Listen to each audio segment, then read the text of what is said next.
Some NBA legends retire with grand farewell tours, championship celebrations, and the love of the fans. Others leave the game due to injuries or disappointing performances, and some step onto the court for the last time without even realizing it's their final game. These 10 legends combined for 49 NBA titles and 142 All-Star appearances. Here's a look at how their careers came to an end.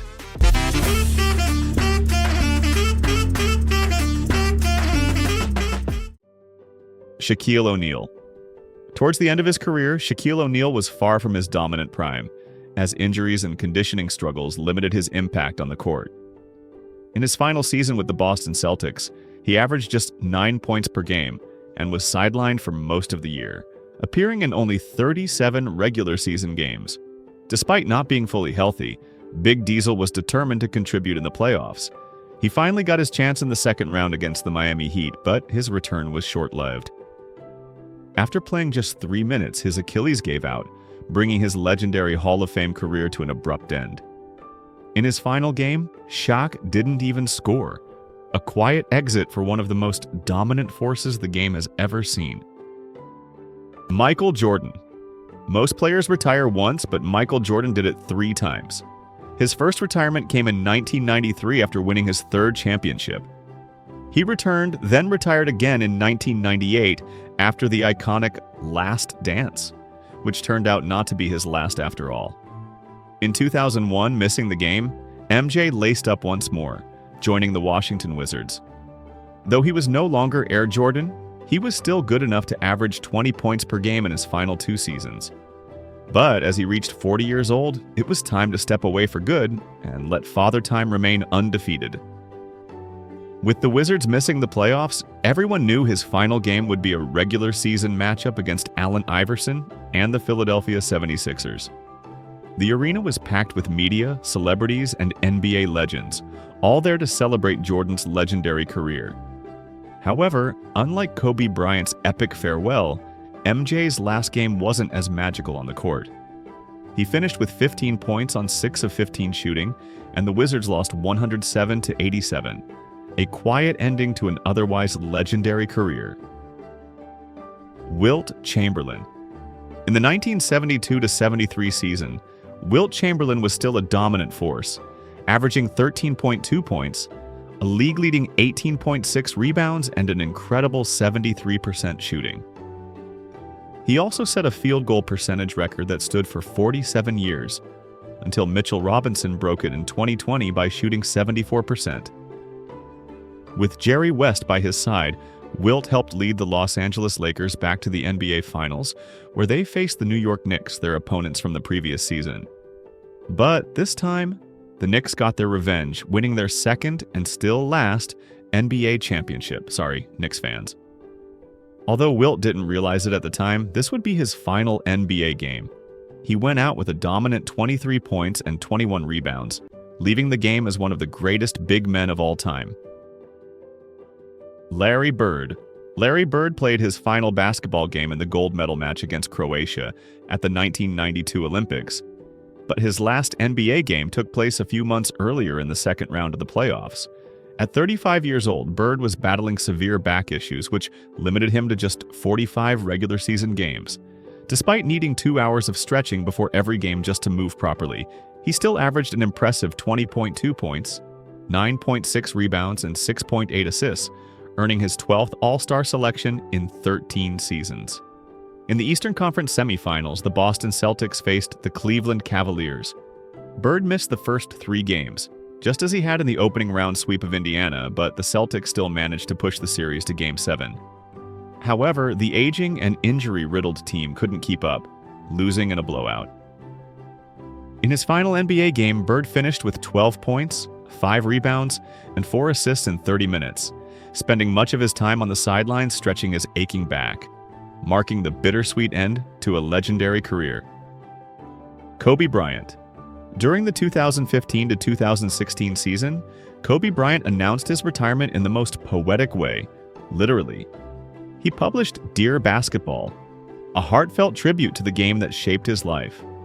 From that moment on, the season became a farewell tour, with teams, players, and fans celebrating one of the greatest to ever play. Kobe wasn't the same dominant force anymore.